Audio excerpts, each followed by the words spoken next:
So hi Carol, today I'm gonna do my wool. So here I have some glue that I already put. I'm gonna add a little bit more.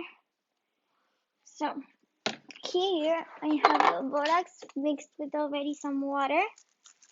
So I'm gonna just add a little bitty, but first I'm gonna add some food coloring because I want it to be pink, pinkalicious. Okay, there I added a drop already. That's enough. So I'm gonna mix it very fast.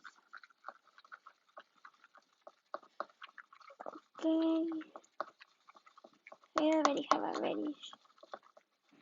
I like it, so I'm making only a little bit of time. So let's start. I'm gonna add a little bit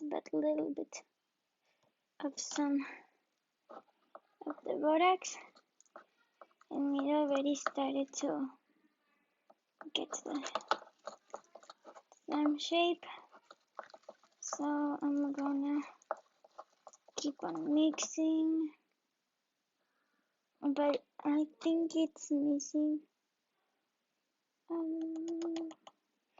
little bit more. So after mixing all, I'm gonna already start using it with my hands, because I think if I mix it a little bit more with hands, it will make wool. So here is my wool reaction, and hope you like it. Bye, Carol.